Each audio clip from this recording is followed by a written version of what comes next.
Biology grade 10 Unit 1 Biotechnology.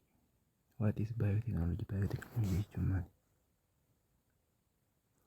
Biotechnology jechuun jecha lama irraa dhufee jecha bio fi technology. Bio and techno. Bio and technology jechuudha. Bio means biology, technology is technology jechuudha. Technology fayyada, biology technologyidhaan fayyadamu jechuudha. Hiika qaba. Section contents kana qaba. Baafannoo kana keessaa jira. Section 1.1 What is biotechnology? Maali? Page 1. What does it mean? Biotechnology means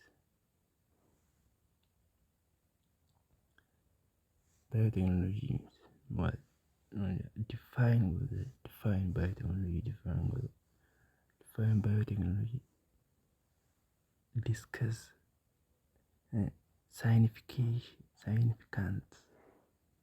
significance of biotechnology.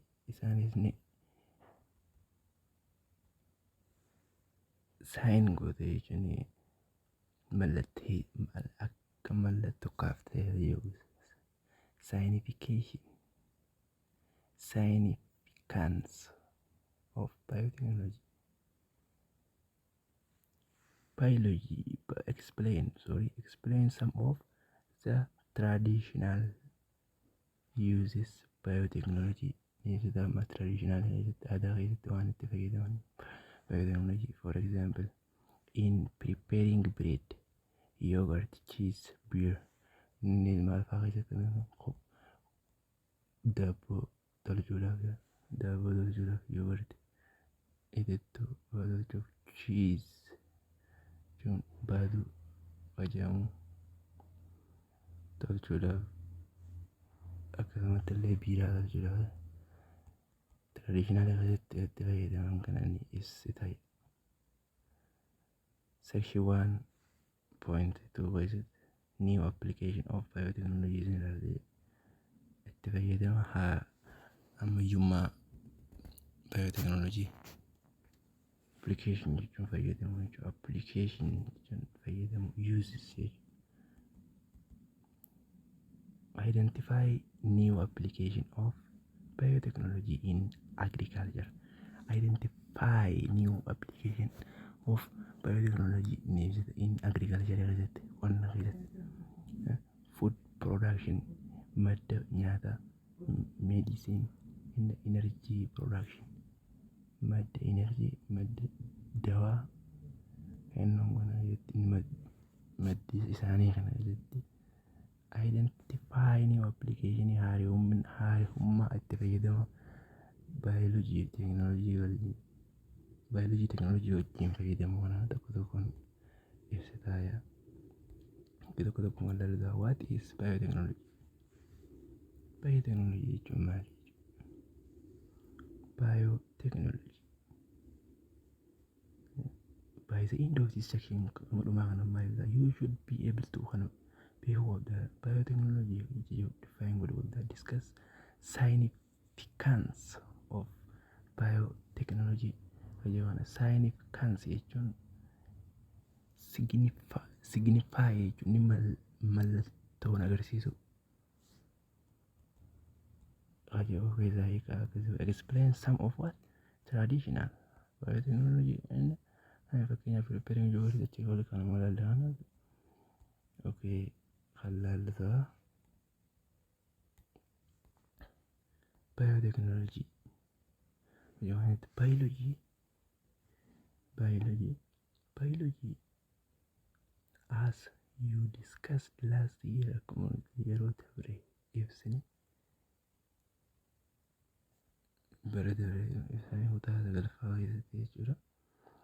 is study of living organism. Biology jireenya lubbu qabeeyyii kan qo'atudha. Now at the beginning of your beginning of your grade 10 biology course is the course you are going to what? You are going to study biotechnology. Why biotechnology? Why biotechnology? Biotechnology is biotechnology is what? Biotechnology is the use of microorganisms to make what? To make things that people want money barbaadu. Microorganisms fayyadamte to make things that people want, often involving industrial production. Industrial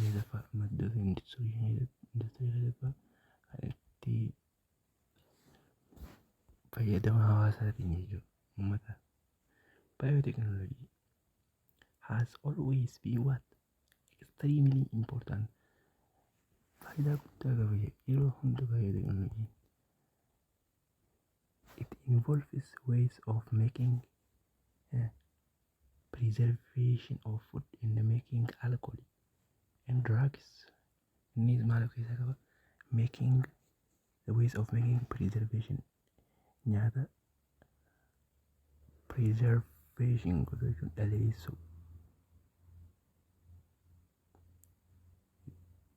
dhaleessuu ittisuullee akkasumatti illee ittisuu yookaan yeroo dheeraa akka turu godhuu jechuudha. Making alcoholii tolchuu inni drinks dhugaatii. Traditional application aadaa itti fayyadamu aadaa biotechnology involving biiraa baasuu, making wayinii tolchuu, making bread daabboo tolchuu, making cheese akkasuma baaduu tolchuu.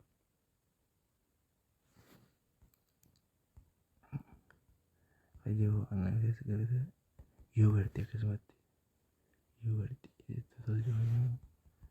tolchuudha.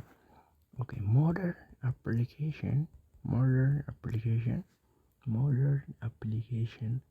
of biotechnology include what? Using genetic engineering to change crop, animal, producing new medicine, and helping to prove new energy source. This biotechnology kamal inti kirameja. The modern application itti fayyadamni ammayyummaa biotechnology including using what? Genetic engineering jechuun mala diqaalomsuu fa'aa keessa qabu. Sanyii diqaalomsuu maal godhu? Change the crop, sanyii jijjiiruu, animals akkasumatti horii booranaa fa'aa jedhanii beekamu. Akkasuma lukkuu, mukkeen kan nyaatamus kan hin nyaadhamne walitti mix godhanii waliin makanii genetic engineering adeemsa jedhamu kan hojjetamu jechuudha. Kunis the modern application of biotechnology itti fayyadama ammayyummaa itti fayyadama biolojii fi technology. Bu'aan isaa maali? Producing akkasumatti new what? Medicine dawaalee garagaraa maddisiisuu and helping prove new energy source energy maddisiisuudhaaf kan gargaarudha. It has numerous significant in helping people to improve and control. Numerous jechuun maal jechuudha? Many jechuudha. Numerous jechuun many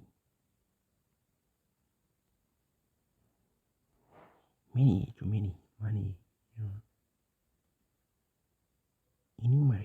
numerous yani numerous many numerous jechuun gara significant bu'aa guddaa in helping people improve and control their life jireenya isaanii to'achuudhaaf improve godhuudhaaf kan gargaarudha. Eenyuun biotechnology using the modern application of biotechnology to produce by using genetic engineering crops to increasing crops and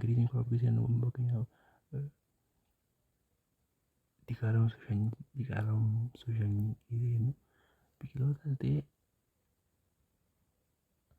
bineeldotas ta'e kan diqaalomsamu jechuudha. Okay. Jireenya isaaniitti illee kan to'atan jira. Biotechnology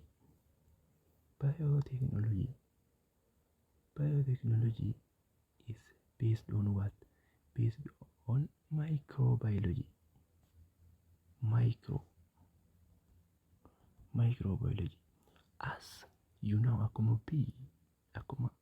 beektu microbiology is the study of microorganism, tiny living organism including bacteria, virus, fungus.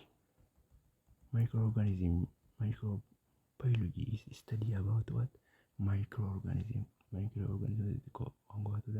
and the thin living lubbu qabeeyyii xiqqaallee jechuudha. Thin living jechuun lubbu xiqqoo harka guyyaa jiru keessa including bacteria, virus, fungus fi protozoa kennuun kana qo'ataa jechuudha. Eenyu microbiology kennuun micro means thin yookaan small jechuudha.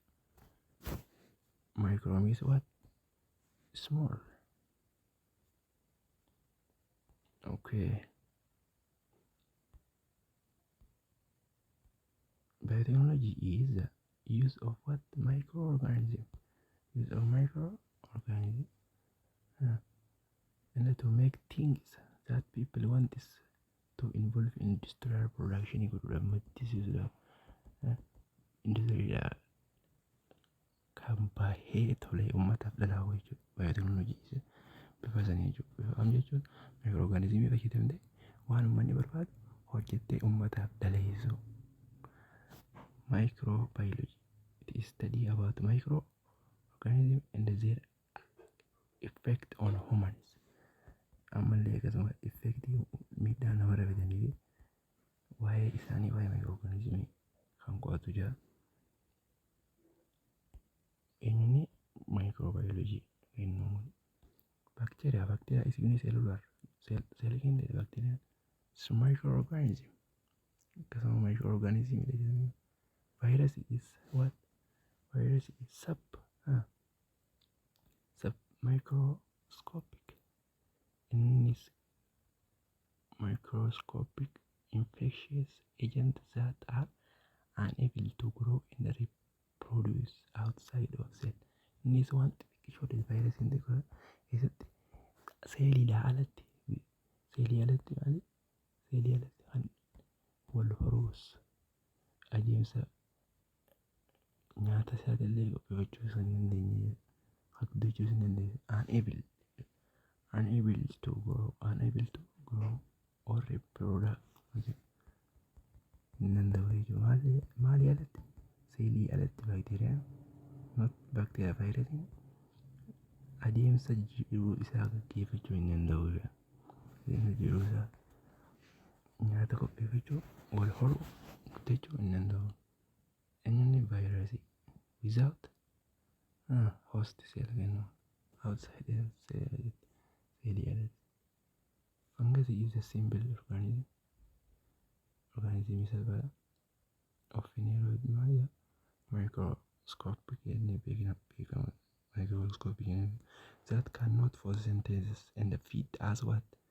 Parasites or saprophytic.